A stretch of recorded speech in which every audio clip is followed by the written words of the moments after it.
ഖുർആനിൽ അല്ലാഹു പറഞ്ഞത് ഷാൻ ഔദ്യോഗികമായി നിങ്ങളുടെ ശത്രുവാണെന്നാണ്. അതിനാൽ അവനെ ഒന്നായി പരിഗണിക്കുക. അതിനാൽ എല്ലാവരും സ്വയം ചോദിക്കണമെന്ന് ഞാൻ ആഗ്രഹിക്കുന്നു, നിങ്ങളുടെ ശത്രുവിനെ എങ്ങനെ കൈകാര്യം ചെയ്യുമെന്ന്. നിങ്ങളുടെ ജീവിതം നശിപ്പിക്കാൻ ആഗ്രഹിക്കുന്ന ഒരു ശത്രു, നിങ്ങളുടെ ദാമ്പത്യം നശിപ്പിക്കാൻ, മാതാപിതാക്കളുമായുള്ള ബന്ധം നശിപ്പിക്കാൻ, നിങ്ങളുടെ ജോലി നശിപ്പിക്കാൻ, നിങ്ങളുടെ തലച്ചോറിനെ നശിപ്പിക്കാൻ, എല്ലാം നശിപ്പിക്കാൻ ആഗ്രഹിക്കുന്ന ഒരു ശത്രു. നിങ്ങൾ അവനോട് എങ്ങനെ പെരുമാറുന്നു? നിങ്ങൾ അവനെ വീട്ടിൽ സ്വാഗതം ചെയ്യുന്നുണ്ടോ? നിങ്ങൾ അവനോടൊപ്പം ഭക്ഷണം കഴിക്കുന്നുണ്ടോ? ഇല്ല. നിങ്ങൾ അവനെ ഒരു ശത്രുവായി കണക്കാക്കുന്നുണ്ടോ? ഇന്ന് രാത്രിയിലെ ദുആ ഇൻഷാ അല്ലാഹ് തആല ഈ ശത്രുവിനെ ഒഴിവാക്കാൻ നമ്മെ സഹായിക്കും. നമ്മൾ പഠിക്കുന്ന ഈ ദുആകളെല്ലാം ഖുർആനിൽ നിന്നുള്ളതാണ് എന്നതാണ് നമ്മൾ ആരംഭിച്ച പരമ്പര. 2 തരമുണ്ട്. എന്തിൽ നിന്നെങ്കിലും എങ്ങനെ അഭയം തേടാം എന്നതിന് 2 തരമുണ്ട്. ആദ്യത്തേത് ഇപ്പോൾ നിലവിലുള്ളതിൽ നിന്നോ അല്ലെങ്കിൽ ഭാവിയിൽ വരാനിരിക്കുന്നതിൽ നിന്നോ നിങ്ങൾ അഭയം തേടുന്നു.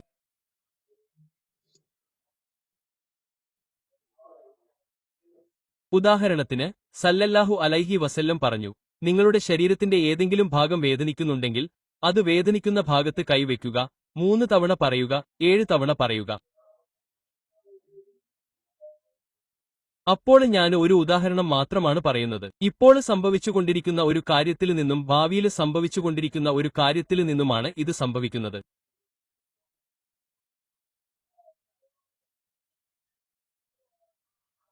നരകാഗ്നിയിൽ നിന്നും ഖബ്റിന്റെ ശിക്ഷയിൽ നിന്നും മറ്റും നമ്മെ സംരക്ഷിക്കാൻ അല്ലാഹുവിനോട് അഭയം തേടുന്ന നിരവധി കാര്യങ്ങളുണ്ട്.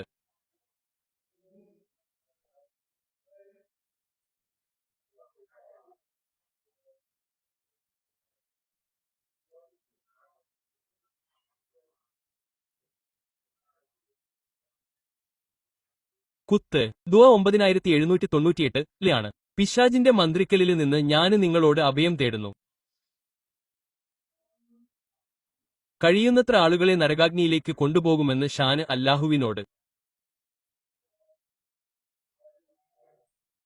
വാഗ്ദാനം ചെയ്തിരുന്നു. അവന് ഒരു മികച്ച ജോലി ചെയ്യുന്നു. 247 24/7 ഗൂഢാലോചന നടത്തുന്നു. ആരെങ്കിലും 24/7 നിങ്ങൾക്കെതിരെ ഗൂഢാലോചന നടത്തുന്നുണ്ടെന്ന് നിങ്ങൾക്ക് സങ്കല്പിക്കാനാകുമോ? ആ വ്യക്തിക്കെതിരെയോ ആ സൃഷ്ടിക്കെതിരെയോ നാം എത്രത്തോളം ഗൂഢാലോചന നടത്തുന്നു?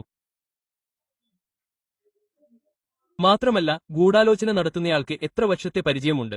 നിങ്ങൾ ആരെയെങ്കിലും ജോലിക്കെടുക്കാൻ ആഗ്രഹിക്കുമ്പോൾ നിങ്ങൾ 10, 15, 20 വർഷത്തെ പരിചയസമ്പത്ത് നോക്കണം. അവർക്ക് കൂടുതൽ അനുഭവസമ്പത്ത് ഉണ്ടാകുന്തോറും സാധ്യതയും കൂടുതലാണ്. അതിനാൽ ഷായാന് ദശലക്ഷക്കണക്കിന് വർഷത്തെ പരിചയസമ്പത്തുണ്ട്. എന്നെയും നിങ്ങളെയും അല്ലാഹുവിന്റെ പാതയിൽ നിന്ന് എങ്ങനെ വ്യതിചലിപ്പിക്കാം? അപ്പോൾ അവൻ രാവും പകലും ഗൂഢാലോചന നടത്തുന്നു. അപ്പോൾ ഞാൻ അല്ലാഹുവിനോട് അപേക്ഷിക്കുന്നു, അല്ലാഹു എന്നെ സംരക്ഷിക്കട്ടെ. മന്ത്രിക്കുന്നു.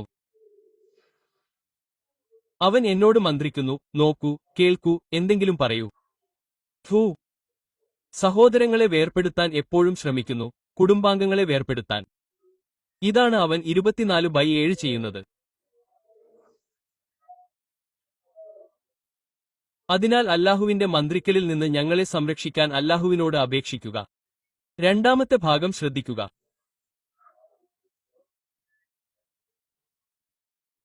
യാ അല്ലാഹുവേ, അവർ വരുന്നതിൽ നിന്ന്, അവർ നിങ്ങളെ സംരക്ഷിക്കുന്നതിൽ നിന്ന് ഞാൻ നിങ്ങളോട് അഭയം തേടുന്നു. ആദ്യം ഈ ആയത്തിന്റെ പ്രത്യേക കാര്യം വചനത്തിന്റെ ആവർത്തനമാണ്. വചനത്തിന്റെ ആവർത്തനം അല്ലാഹുവിനോട് യാചിക്കുകയും അവനോട് വീണ്ടും യാചിക്കുകയും ചെയ്യുകയാണെന്ന് അദ്ദേഹത്തിന് പറയാമായിരുന്നു. യാ അല്ലാഹുവേ, അവർ പങ്കെടുക്കണമെന്ന് ഞാൻ നിങ്ങളോട് അപേക്ഷിക്കുന്നു. അല്ലാഹു സുബ്ഹാനഹു വഅല അത് തുറന്നിട്ടത് എന്തിന് പങ്കെടുക്കാനാണ്? യാ അല്ലാഹുവേ, ഞാൻ പ്രാർത്ഥിക്കുമ്പോൾ എന്റെ അടുക്കൽ വരാൻ. യാ അല്ലാഹുവേ, ഞാൻ ഭക്ഷണം കഴിക്കുമ്പോൾ എന്റെ അടുക്കൽ വരാൻ. ഞാൻ മദ്യപിക്കുമ്പോൾ എന്റെ അടുക്കൽ വരാൻ. എന്റെ ഇണയുമായി അടുപ്പത്തിലായിരിക്കുമ്പോൾ എന്റെ അടുക്കൽ വരാൻ. ഞാൻ ചർച്ച നടത്തുമ്പോൾ അല്ലെങ്കിൽ എന്റെ മകനോടോ മകളോടോ സംസാരിക്കുമ്പോൾ എന്റെ അടുക്കൽ വരാൻ. യൂട്യൂബിൽ എന്തെങ്കിലും ഹറാമായത് പ്രത്യക്ഷപ്പെടുമ്പോൾ എന്റെ അടുക്കൽ വരുമ്പോൾ എന്റെ അടുക്കൽ വരാൻ. യാ അല്ലാഹുവേ, ഞാൻ മരണക്കിടക്കയിലായിരിക്കുമ്പോൾ അവർ എന്റെ അടുക്കൽ വരുന്നതിൽ നിന്ന് എന്നെ സംരക്ഷിക്കണമേ.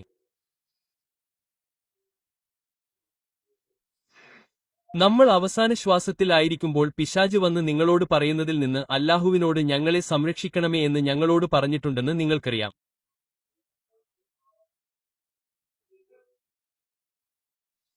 അവൻ വന്ന് മുഹമ്മദ് വ്യാജനാണെന്ന് അവസാന നിമിഷം നിങ്ങളോട് പറയുന്നു. അതിനാൽ ഈ ദുആ, യാ അല്ലാഹുവേ, ഈ സാഹചര്യങ്ങളിൽ അവർ എന്റെ അടുക്കൽ വരുന്നതിൽ നിന്ന് എന്നെ സംരക്ഷിക്കൂ. സുബ്ഹാൻ അല്ലാഹ്. അടുത്തിടെ എത്ര പേർ എന്റെ അടുക്കലും മറ്റ് ഇമാമുകളും സമ്മർദ്ദവും വിഷാദവും ഇതും അതും ബ്ലാക്ക് മാജിക്കും സുബ്ഹാൻ അല്ലാഹ് എന്നിവരും എന്റെ അടുക്കൽ വരുന്നുവെന്ന് നിങ്ങൾ കാണണം.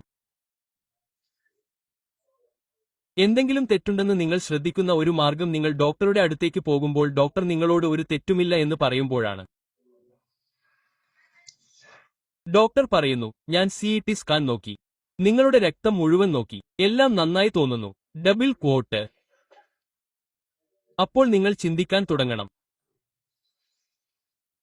ശൈത്താൻ എന്റെ ജീവൻ ഏറ്റെടുക്കുന്നു. ശൈത്താൻ എന്നോട് പറയുന്നു, നിങ്ങൾക്ക് അറിയാമോ, നിങ്ങൾ നിരാശനാണ്, നിങ്ങൾ വിലകെട്ടവനാണ്, നിങ്ങൾക്ക് ഒന്നും ഉത്പാദിപ്പിക്കാൻ കഴിയില്ല.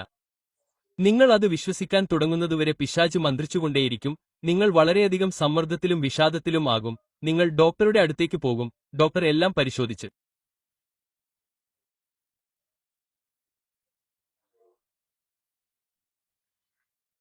ഈ ദുആ ആവർത്തിക്കുക. കാരണം ഈ ദുആ അല്ലാഹ് സുബ്ഹാനഹു വതആലയോട് പറയൂ. നിങ്ങൾ പറയൂ, യാ മുഹമ്മദ്, യാ അല്ലാഹ്, പിശാചിന്റെ മന്ത്രിക്കലിൽ നിന്ന് എന്നെ രക്ഷിക്കണമേ, അവരിൽ നിന്ന് എന്നെ രക്ഷിക്കണമേ, അവർ എന്റെ അടുക്കൽ വരട്ടെ. അവർ എപ്പോൾ വേണമെങ്കിലും വരണമെന്ന് നമുക്കെല്ലാവർക്കും അറിയാം. എത്ര തവണ അവൻ നമ്മുടെ അടുക്കൽ സ്വലാത്തിൽ വരുന്നു. ഇംഹാനിഫയുടെ കഥ എത്ര തവണ അവനിലേക്ക് വന്നു എന്ന് നിങ്ങൾക്കറിയാമോ?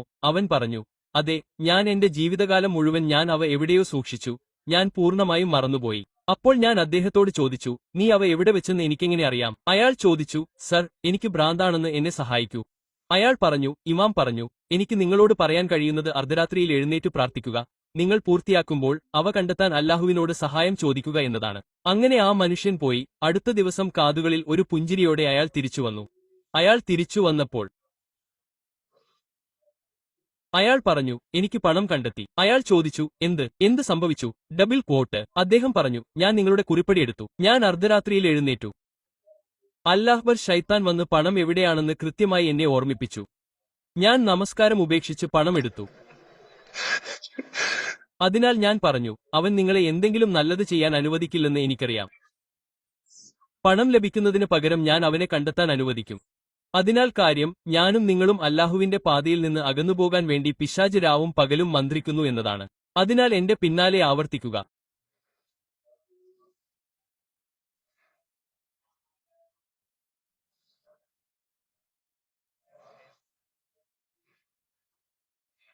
അല്ലാഹു നമ്മളെയെല്ലാം മനുഷ്യനിൽ നിന്നും ജിന്നുകളുടെ തീതത്തിൽ നിന്നും സംരക്ഷിക്കട്ടെ. നിങ്ങൾ ദുആ ചെയ്യുകയും അല്ലാഹുവിനെ ഓർക്കുകയും ചെയ്യുമ്പോൾ നിങ്ങളുടെ ഹൃദയം പ്രകാശത്താൽ നിറയും. പ്രകാശവും ആത്മാർത്ഥതയും അല്ലാഹുവിന്റെ സ്മരണയും ഉള്ളിടത്ത് ശൈത്താന് താമസിക്കാൻ കഴിയില്ല. നിങ്ങൾ നിങ്ങളുടെ നാഥനെ വിളിക്കുമ്പോഴെല്ലാം നിങ്ങൾ നിങ്ങളുടെ ആത്മാവിനെ ശക്തിപ്പെടുത്തുകയും ശൈത്താന്റെ സ്വാധീനത്തെ ദുർബലപ്പെടുത്തുകയും ചെയ്യുന്നു. ഓർമ്മകൾ അവനെ അകറ്റി നിർത്തുകയും സമാധാനത്താൽ നിങ്ങളെ വലയം ചെയ്യുകയും ചെയ്യുന്നു. മന്ത്രിക്കലിൽ നിന്നും സംശയങ്ങളിൽ നിന്നും നിഷേധാത്മക ചിന്തകളിൽ നിന്നും നിങ്ങളെ സംരക്ഷിക്കുന്ന ഒരു കവചമാണ് ദുആ. നിങ്ങൾ നിങ്ങളുടെ കൈകൾ ഉയർത്തി അല്ലാഹുവിനോട് സഹായം ചോദിക്കുമ്പോൾ നിങ്ങളുടെ മേൽ തനിക്ക് അധികാരമില്ലെന്ന് ശൈത്താൻ മനസ്സിലാക്കുന്നു. അതിന്റെ സ്രഷ്ടാവുമായി ബന്ധപ്പെട്ടിരിക്കുന്ന ഏതൊരു ഹൃദയത്തിൽ നിന്നും അവൻ ഓടിപ്പോകുന്നു. കൂടുതൽ അല്ലാഹുവിനെ ഓർക്കുക.